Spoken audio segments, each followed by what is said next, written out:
Hello everyone, I am JS Tiwari English classes from Hazaribagh. Today the video is very important. आज का video बहुत महत्वपूर्ण रहने वाला है। बहुत से लड़कों का कमेंट आ रहा था कि सर टाइम एंड टेंस हम बहुत जगह पढ़े हैं और बहुत वीडियो भी देखे हैं, लेकिन सर टाइम और टेंस के संबंध में अभी भी हमको कंफ्यूज लग रहा है। मैंने स्टूडेंट को बताया कि कंफ्यूज क्या लग रहा है। स्टूडेंट बोला कि सर बहुत टीचर कहते हैं कि टाइम एंड टेंस एक चीज़ होता है। बहुत से किताब में भी टाइम एंड टेंस का ऐसा डिटेल नहीं पता चल रहा है कि टाइम क्या चीज़ होता है, टेंस क्या चीज़ होता है। मैंने उनको फ़ोन पर रिप्लाई किया कि टाइम अलग होता है, टेंस अलग होता है। तो स्टूडेंट ने बताया कि सर इससे अच्छा होगा इसमें कुछ वीडियो आप दे देते तो विद्यार्थी देखते तो अच्छा होता, सर कन्फ्यूज दूर हो जाता। खास करके सर कॉम्पिटिटिव एग्जामिनेशंस में टाइम एंड टेंस के संबंध में विद्यार्थियों को कंफ्यूज रहता है और एक या दो क्वेश्चंस हर एक एग्जाम में, सीजीएल का एग्ज़ाम ले लीजिए, एसएससी का एग्ज़ाम ले लीजिए, बैंकिंग का एग्ज़ाम ले लीजिए, रेलवे का एग्ज़ाम ले लीजिए, हर एग्जाम में टाइम एंड टेंस से रिलेटेड क्वेश्चन एक दो डाला जाता है। हालांकि टाइम एंड टेंस के संबंध में बहुत से ग्रामेरियन का भी भिन्न भिन्न मत है और मतभेद चला है और बहुत से ग्रामेरियन टाइम और टेंस को एक मानते हैं। According to traditional English grammar time and tense are same. बहुत से ट्रेडिशनल इंग्लिश ग्रामर मानते हैं टाइम एंड टेंस सेम होता है और बहुत से ग्रामेरियनों का मानना है कि टाइम अलग होता है और टेंस अलग होता है। तो हम बात करते हैं मॉडर्न ग्रामेरियन का। उनका कहना है कि टाइम अलग होता है, टेंस अलग होता है। That is absolutely correct. Time अलग चीज़ है, टेंस अलग चीज़ है।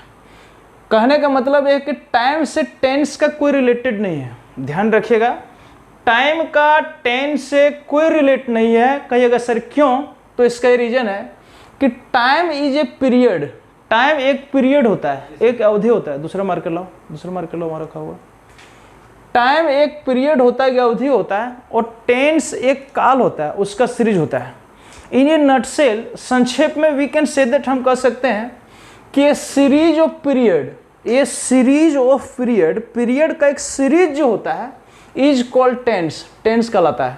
कहिएगा सर तो टेंस का सिंपल डेफिनेशन आप क्या दे सकते हैं? तो tense is a word. Tense एक वर्ड है डिस्क्राइबिंग एनी एक्शन और इवेंट, जो किसी एक्शंस को बताता है, जो किसी इवेंट को बताता है। But time is a period. Time एक पीरियड है, टाइम एक समय है जो जिसका टेंस से कोई रिलेटेड नहीं है। हाँ, टाइम एंड टेंस में आपको बता देते हैं कि टाइम और टेंस से कोई रिलेटेड नहीं है। टाइम अलग है, टेंस अलग है। टाइम होता है एक पीरियड और ए सीरीज ऑफ पीरियड का जो सीरीज होता है वो तुम्हारा टेंस कहलाता है। हालांकि बहुत सी किताबों में मैंने पढ़ा है और बहुत सी किताबों में मैंने सर्च किया है, हर जगह मैंने अध्ययन किया है, उसमें मैंने पाया है कि टाइम और टेंस के साथ जो रिलेशंस दिया हुआ है, सो इंटरप्रिटेशंस में यदि व्याख्या हम करते हैं तो टाइम अलग है और टेंस अलग है। चलिए यहाँ तक कंप्लीट आप लोग को हो गया होगा। मुझे उम्मीद है कि इस संबंध में आप लोग को हर डाउट क्लियर हो गया होगा कि टाइम अलग है और टेंस अलग है। अब आते हैं कॉम्पिटिटिव एग्जामिनेशंस के व्यू पर। हम लोग देखते हैं कि 10 से 12 रूल यदि हम लोग इसमें कवर कर लेते हैं, कितना 10 to 12 रूल, यदि 10 to 12 रूल हम लोग कवर करते हैं तो टाइम एंड टेंस के संबंध में जितने भी प्रकार के दिक्कत आ रहे होंगे, प्रॉब्लम आ रहे होंगे, विल बी सॉल्व इटसेल्फ। वे सारे प्रॉब्लम अपने आप सॉल्व हो जाएंगे। चलिए हम बात करते हैं कॉम्पिटिटिव एग्जामिनेशंस के बेसिस पर यदि मात्र हम 10 से 11 रूल को ऑब्जर्व करते हैं, we observe only 10 to 12 rules according and basis on the examination. यदि एग्जामिनेशंस के बेसिस पर हम लोग 10 से 12 रूल पढ़ लेते हैं तो your problem according to time and tense के संबंध में आपका प्रॉब्लम जो है सो विल बी क्लियर, आपका स्पष्ट हो जाता है। तो चलिए आपको डायरेक्ट हम बिना समय गवाए रूल पर ले चलते हैं।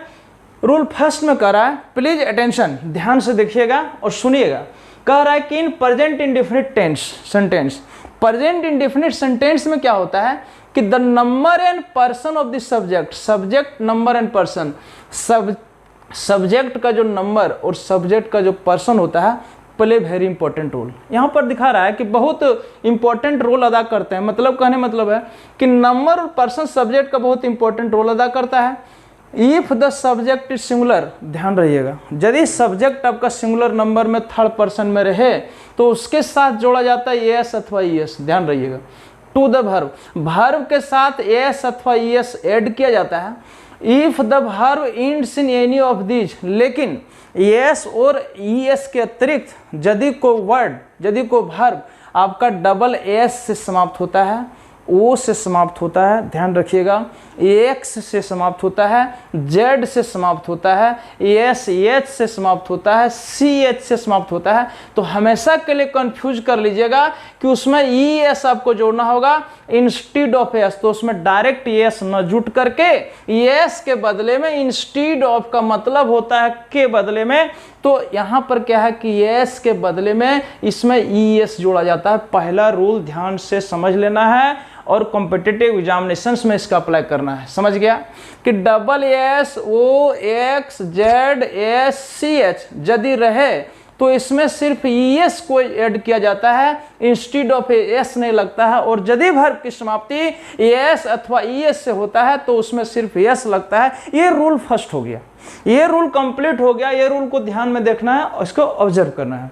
सेकेंड रूल में आपको ले चलते हैं कि when the main verb is in future, ध्यान रखिएगा, एक ही सेंटेंस में दो वर्ब हो सकते हैं, तीन वर्ब हो सकते हैं, चार वर्ब भी ऐड हो सकते हैं, लेकिन यहाँ पर रूल में मेरा कह रहा है कि when the main verb is in future, यदि मेन वर्ब फ्यूचर में रहे तो use present simple in clauses beginning with, तो प्रेजेंट सिंपल का प्रयोग करें कहाँ, जब क्लॉजेज जो स्टार्ट होता है सेंटेंस में, यदि उसके साथ शर्त लगा रहे, इफ से स्टार्ट होता है, अनटिल से स्टार्ट होता है, एज सुन एज से स्टार्ट होता है, व्हेन से शुरू होता है, अनलेस से शुरू होता है, बिफोर से शुरू होता है, इवन इफ से शुरू होता है, इन केस से शुरू होता है, एंड एज से शुरू होता है। कहने का मतलब क्या समझा कि यदि दोनों दिया हुआ सेंटेंस आपका फ्यूचर टेंस में रहे और प्रथम यदि शर्त को पालन करे, जैसे इफ, यदि, अनटिल जब तक कि नहीं, एज सुन एज ज्यों ही, व्हेन जब, अनलेस जब तक के नहीं, ध्यान रखिएगा। अनटिल एंड अनलेस के प्रयोग में भी most of the students are confuse, बहुत से स्टूडेंट कंफ्यूज होते हैं, यहाँ तक कि शिक्षक भी कंफ्यूज कर जाते हैं। कहीं कहीं अनटिल के जगह में शिक्षक लोग अनलेस का प्रयोग कर बैठते हैं और कहीं अनलेस के जगह वे लोग अनटिल का प्रयोग कर बैठते हैं, due to lack of grammar knowledge. Grammar के नॉलेज के चलते, ग्रामर के लेक ऑफ नॉलेज के चलते वे लोग अनटिल को अनलेस बना देते हैं, अनलेस को अनटिल बना देते हैं, जो एक ब्लंडर कर बैठते हैं, माने भारी भूल कर बैठते हैं। आप लोग को ऐसा भूल नहीं करना है। हम एक एक करके बताएंगे, हर क्लास में हम लोग डील करेंगे कि इफ का प्रयोग किस तरह से होता है, अनटिल का प्रयोग किस तरह से होता है। चलिए एक सेंटेंस लेकर के हम लोग चलते हैं इफ का। हम कहेंगे कि if you turn to the left, यदि तुम बाईं ओर मुड़ोगे, you will see a temple, तुम्हें एक मंदिर मिलेगा। हम दो सेंटेंस बोले, दो वर्ब है और दोनों में अंत में गागे की लगा हुआ है, ध्यान रखिएगा। If you turn to the left, यदि तुम बाईं ओर मुड़ोगे गागे की लगा, तो तुम्हें एक मंदिर मिलेगा, तुम्हें एक मंदिर मिलेगा, तो इफ है। यहाँ प्रथम use simple present in clause beginning with if से शुरू किए हैं, इसमें सिंपल प्रेजेंट लगा रहे हैं। इफ यू वर्क हार्ड, यदि तुम कठिन मेहनत करोगे तो यू विल पास, तुम पास कर जाओगे। इसका मतलब ऐसा नहीं बनाना है कि if you will work hard, यदि तुम कठिन मेहनत करोगे तो यू विल पास, तुम पास कर जाओगे।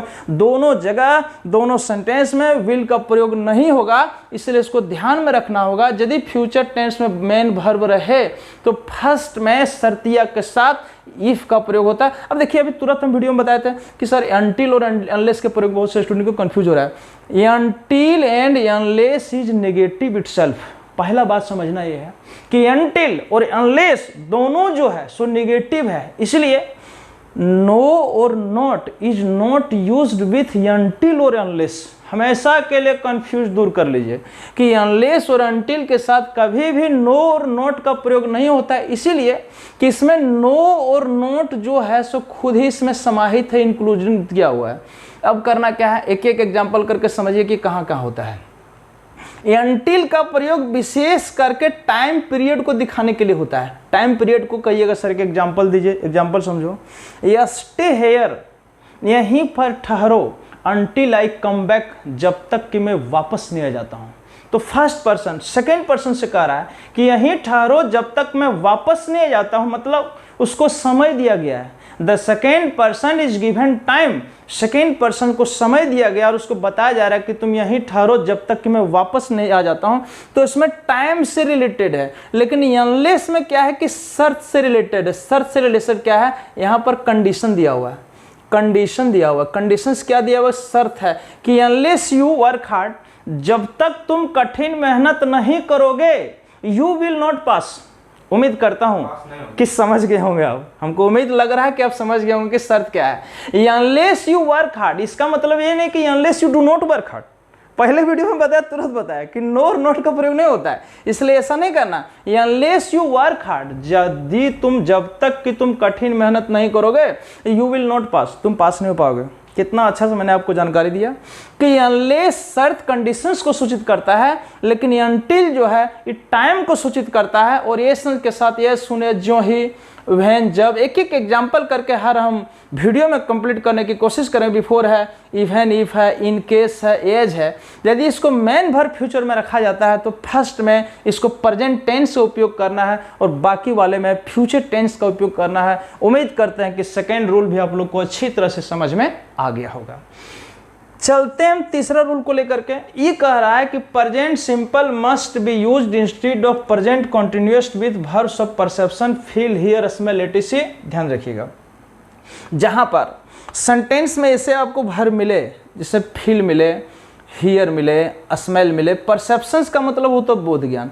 इस तरह का सेंटेंस में यदि मिले, फील मिले, हियर मिले, स्मेल मिले, एक एग्जाम्पल और दे देते हैं, सी मिले, तो भूल करके भी प्रेजेंट कॉन्टिन्यूअस टेंस का प्रयोग नहीं होगा। ध्यान रखिएगा, जहां आपको वर्ब में मिले, फील मिले, हियर मिले, स्मेल मिले, सी मिले, इट से और ढेर सारे बातें, तो भूल करके भी प्रेजेंट कॉन्टिन्यूअस टेंस का प्रयोग ना करें, वहां पर सिर्फ आप प्रेजेंट सिंपल का प्रयोग करें। बहुत से स्टूडेंट को कंफ्यूज हो रहा था, इसके बारे में मैंने समझाया। एक एक एग्जाम्पल करके यदि देना चाहते हैं तो आई कैन गिव 2 और 3 और 4 एग्जाम्पल्स एक्सेप्ट 1 एग्जाम्पल। 1 एग्जाम्पल के अतिरिक्त 4-5 एग्जाम्पल दे सकता हूँ और हर एक एग्जाम्पल को और हर एक रूल्स को तरीके से मैं अच्छा तरीके से बेहतरीन ढंग से बताने का प्रयास करूंगा। लेकिन मुझे उम्मीद लगता है कि यदि एक एक रूल के पीछे यदि हम बताने के लिए शुरू करें तो 15 से 20 मिनट का वीडियो होगा मात्र एक रूल पर, इसलिए मैं लंबा वीडियो हो जाएगा। बहुत से स्टूडेंट बोरिंग लगेंगे वीडियो देखने में, लेकिन मैं चाहता हूं कि बहुत संक्षिप्त समय में, संक्षिप्त तरीके से, संक्षिप्त रूल्स रेगुलेशन से हर रूल के बारे में फोकस मार के विद्यार्थियों को संक्षिप्त जानकारी दें। फील है कि I am not feeling well, ऐसा नहीं होता कि मुझे अच्छा नहीं लग रहा है। I do not feel well, मुझे अच्छा नहीं लगता है। आई एम नॉट हियरिंग, मैं नहीं सुन रहा हूं, ऐसा नहीं होता। I do not here it, मैं इसे नहीं सुनता हूँ। I do not smell it, मैं इसे नहीं सुनता हूँ। इसके नहीं, आई एम स्मेलिंग, मैं स्मेलिंग कर रहा हूँ। आई स्मेल होगा, स्मेलिंग नहीं। अब देखिए यहाँ पर सबसे जबरदस्त चीज़ है सी। बहुत से स्टूडेंट एक बार कमेंट किया था कि सर मैंने सीइंग का भी देखा कहीं का एग्जाम्पल, तो सर सी कह देते हैं कि प्रेजेंट कंटीन्यूअस टेंस में प्रयोग नहीं होता है। अब बता रहे हैं कि सर प्रेजेंट कंटीन्यूअस टेंस में सी का प्रयोग भूलकर भी नहीं करें। लेकिन एक किताब में सर हम सीइंग देखे थे, हम उसको बोले कि अच्छा देखा था, पर सर कहीं तो मिसप्रिंट नहीं है, बोले कि मिसप्रिंट भी नहीं है, ग्रामरियन ने सीख ली सीइंग। तो यदि सीइंग का प्रयोग यहाँ पर देखिए, यदि सीइंग का प्रयोग हम प्रेजेंट कंटीन्यूअस में कर डालते हैं तो हो जाता है कि I am seeing the prime minister, चाहे चीफ मिनिस्टर टुमारो, हम कल चीफ मिनिस्टर से मिल रहे हैं। तो यहाँ सी का मतलब हो जाता है मिलना, देखो विजिटिंग करना। यहाँ सी का मतलब देखना नहीं होता है, क्लियर है। यदि सी का अर्थ जनरल पार्टिसिपेशंस के रूप में किया जाए तब यहां पर तुम्हारा प्रेजेंट कंटीन्यूअस टेंस का प्रयोग नहीं होगा। यही यदि उल्टा में किया जाए तो सी का डायरेक्ट दीजिए विजिट हो गया, ए पर सी का हो गया तुम्हारा विजिट। तो विजिट में यदि प्रयोग करोगे तुम लोग तो इसमें सीइंग का प्रयोग हो सकता है, लेकिन जनरल रूल में प्रेजेंट कंटीन्यूअस टेंस में फील का, हियर का, स्मेल का, इटीसी का, इसमें आईएनजी भूलकर के प्रयोग नहीं करें। और है वर्ब्स ऑफ कॉग्निशन, जिसमें बोध ज्ञान हो। कॉग्निशन मैंने क्या है, बिलीव करना, नो जानना, थिंक विचार करना। ये नहीं कि आई एम थिंकिंग, मैं सोच रहा हूँ, ऐसा नहीं होता। आई थिंक, मैं सोचता हूँ। आई एम नोइंग इट, ऐसा नहीं होता। I know it, I am believing it, मैं इस पर विश्वास कर रहा हूँ। डू नॉट, गलत है। आई बिलीव इट, तो कहने का मतलब ये है कि बिलीव आ जाए जनरल रूल में, नो आ जाए, थिंक आ जाए, तो इसमें भूल करके भी आईएनजी का प्रयोग नहीं होता है। यदि आईएनजी का प्रयोग कर बैठेंगे तो ये अर्थ का अनर्थ हो जाएगा, मतलब उल्टा हो जाता है। कई देखो, एयर मतलब होता है हवा, और यदि मेयर्स कर बैठते हैं तो हो जाता है बनावटी चाल। रिटर्न का मतलब होता है हिसाब किताब, रिटर्न माने होता है वापस आना, और यह रिटर्न्स का मतलब होता है हिसाब किताब करना। वाटर माने देखो होता है पानी, और वाटर्स माने हो गया तुम्हारा समुद्र हो गया। सैंड माने होता है बालू, सैंड्स कर डालते हैं तो रेगिस्तान हो जाएगा। तो देयर मीनिंग्स आर चेंज, उसका मीनिंग चेंज हो जाता है। बट इन जनरल रूल, लेकिन जनरल रूल में वी डू नॉट यूज, हम लोग कॉन्टिन्यूअस टेंस का प्रयोग ना करके सिंपल प्रेजेंट टेंस का प्रयोग करते हैं। इतना बात ध्यान में रखना होगा। और है वर्ब्स ऑफ इमोशन को देखो, जिसमें भावना वाला हो जाए। होप आशा को ले लीजिए, लव प्यार को ले लीजिए, हेट घृणा को ले लीजिए। ये नहीं कि आई एम होपिंग, मैं विश्वास कर रहा हूँ, गलत होगा। I hope, I am loving you, ऐसा नहीं होता है कि मैं तुमसे प्यार कर रहा हूँ। आई लव यू, मैं तुमसे प्यार करता हूँ। तो ये ध्यान रखना, आई एम हेटिंग नहीं, आई हेट, ये प्रयोग होता है। तो सिंपल प्रेजेंट टेंस का इसमें प्रयोग करें। Which can not be use normally in continuous tenses. तो एसन वर्ड का प्रयोग यदि वर्ब में आवे तो कॉन्टिन्यूअस टेंस में प्रयोग नहीं करना है। और यदि कर बैठिएगा तो इसका अर्थ का अनर्थ हो जाएगा, अनर्थ का मतलब इसका अर्थ चेंज हो जाएगा। सिंपल सी बात है। अब हम लोग चलते हैं रूल नंबर 4 में। यहाँ पर रूल नंबर 4 ये बता रहा है कि one must note adverbs of past time like yesterday, last year, last month, एगो, शॉर्ट, वाइल, वीडियो पर ध्यान देना, विथ प्रेजेंट परफेक्ट टेंस। यहाँ पर क्या बता रहा है, ध्यान दीजिए कि किसी भी व्यक्ति को यहाँ पर एडवर्ब का जो प्रयोग है, एडवर्ब ऑफ पास्ट टाइम का है। Adverb of past time, past time के बीते हुए एडवर्ब, जैसे कि यस्टरडे कल बीता हुआ, लास्ट ईयर बीता हुआ ईयर, लास्ट मंथ पिछला मंथ, एगो पहले, शॉर्ट कुछ समय के लिए, वाइल माने भी होता है कुछ समय के लिए। एसन का प्रयोग जो है सो प्रेजेंट परफेक्ट टेंस के साथ नहीं होता है। कहिएगा सर एक दो एग्जाम्पल दीजिए। My grand father has died ये ईयर बिफोर, गलत होगा। माई ग्रैंड फादर डाइड ये मंथ एगो, ये ईयर बिफोर, इस तरह के होगा कि आई हैव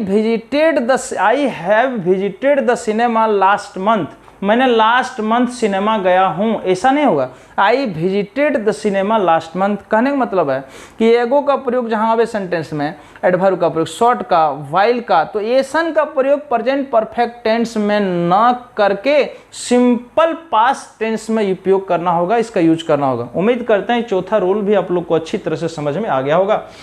पांचवा रूल बता रहा है, मैं आपको पहले बता दिया लेक्चर में कि 11 से 12 रूल बताऊंगा। जो शेष रूल बचेगा सो नेक्स्ट वीडियो में AI विल अंडरस्टैंड यू, मैं आपको अच्छी तरह से समझाने का प्रयास करूंगा। और भरसक उम्मीद करता हूं कि ये कॉम्पिटिटिव लेवल का जो मेरा एग्जामिनेशंस का सीरीज है वो आराम से, आपको कुछ नहीं करना है, सिर्फ यूट्यूब में जाना है, JS Tiwari English classes from Babu Gaon Chowk Hazaribagh, या सिर्फ JS Tiwari English classes Hazaribagh, आपको उसमें टाइप करना है यूट्यूब में और सर्च करना, मिल जाएगा। ढेर सारे वीडियो का सीरीज मिलेगा। हाँ, हम ये कंफर्म नहीं करते हैं कि आज ये वीडियो बनाए तो कल मेरा वीडियो इसी पर होगा, ये बात नहीं है। फर्स्ट ईयर का कभी वीडियो डालता हूँ, कभी सेकेंड ईयर का वीडियो डालता हूँ, कभी ग्रेजुएशन पार्ट 1 से लेकर के सेमेस्टर 1 से लेकर के सेमेस्टर 6 तक का वीडियो में डालता हूँ, कॉम्पिटिटिव एग्जामिनेशंस का वीडियो डालता हूँ, मोटिवेशनल स्पीकिंग का भी वीडियो डालता हूँ। मैं आपको समझा देता हूँ कि समटाइम बहुत से सेमिनार में गया हूँ, बहुत से इंस्टीट्यूट में गया हूँ, मैं मोटिवेशनल स्पीकर भी हूँ, और मोटिवेशनल स्पीकर हूँ, लोगों को मोटिवेट करता हूँ। तो कभी कभी मेरा वीडियो मोटिवेशनल पर आप देख लिया कीजिएगा तो मिली जुली वीडियो मिलेगा। तो वीडियो सर्च करने के लिए JS Tiwari English classes from Hazaribagh search कीजिएगा, मिल जाएगा। ढेर सारा वीडियो का सीरीज मिलेगा। वैसे तो हम शेयर लोगों को वीडियो कर देते हैं तो मिलेगा वीडियो, वहाँ सर्च कर लेना है। रूल 5 कहता है कि use of since and four. Since and four का प्रयोग मैं भी हमेशा के लिए कंफ्यूज बिना किताब देखे मैं दूर कर देता हूँ। फोर का प्रयोग पीरियड ऑफ टाइम के लिए होता है और सिंस का प्रयोग पॉइंट ऑफ टाइम के लिए होता है। पॉइंट ऑफ टाइम का मतलब होता है निश्चित समय, और पीरियड ऑफ टाइम का मतलब होता है निश्चित समय। एक एक एग्जाम्पल एक दो समझ लीजिए कि my father has been teaching in Giridih college for 4 years। मेरे फादर या चाचा पिताजी जो भी हैं गिरिडीह कॉलेज में या को भी रांची कॉलेज में यूनिवर्सिटी में 4 वर्षों से पढ़ा रहे हैं। तो यहाँ 4 years का जो प्रयोग होता है, यहाँ पर देखिए 4 यहाँ पर आया, अब यहाँ पर आया 4 years। 4 years का जो प्रयोग हो रहा है ये पीरियड ऑफ टाइम मतलब अनिश्चित समय को दिखाना है, और सिंस का मतलब होता है पॉइंट ऑफ टाइम। जैसे हम it has been raining since Monday, ध्यान रखिएगा। It has been raining since Monday, Monday से वर्षा हो रही है। It has been dot dot dot, तो जहाँ पर आपको पॉइंट ऑफ टाइम का प्रयोग लगे वहाँ पर सीधे अब सिंस का प्रयोग करना है। और जब सेवरल आवर्स हो गया, सेवरल मंथ्स हो गया, सेवरल ईयर्स हो गया, सेवरल डेज हो गया, 2 आवर्स हो गया, 4 आवर्स हो गया, और हाँ आवर्स में भी कंफ्यूज को दूर कर लीजिए। 2 आवर्स आ जाएगा तो 4 का प्रयोग फटाक से कर देना है, और 2 o'clock आ जाए तो सिंस का प्रयोग कर बैठना है। तो इस तरह से टाइम एंड टेंस का 5वां रूल आपका आज समाप्त होता है। नेक्स्ट वीडियो में, लेकिन हाँ कल ही, ये कोई जरूरी नहीं, वीडियो में डेली अपलोड करता हूँ। नेक्स्ट वीडियो में देख लीजिएगा, कोई चीज़ दूसरा चीज़ का मिल सकता है, लेकिन JS Tiwari English classes search करने के बाद नेक्स्ट वीडियो सर्च करते रहिएगा। हर वीडियो में हर जैसा मटेरियल मिलेगा। तब तक के लिए मैं आपसे इजाज़त चाहता हूँ। वीडियो को अच्छा लगा होगा तो स्टूडेंट्स के बीच में, अपने पार्टनर के बीच में, अपने साथियों के बीच में अधिक से अधिक शेयर कर दीजिएगा और वीडियो को लाइक कर दीजिएगा, जैसा स्टूडेंट को समझ में आवे। और हमें कमेंट करिएगा कि सर और रूल्स की आपको ज़रूरत है, और बताने की आपको ज़रूरत है, सर और नहीं समझे हम, सर और हमको समझना है। तो समझना है, एक सॉफ्ट कॉपी लेना है और हमारे वीडियो को देखना है। जितना भी कॉम्पिटिटिव एग्जामिनेशंस का वीडियो होगा, कॉम्पिटिटिव एग्जामिनेशन का क्लास हम लेते हैं, सारा वीडियो मेरे यूट्यूब चैनल पर आपको देखने को मिल जाएगा। तब तक के लिए हमें इजाज़त दीजिए। जय हिंद।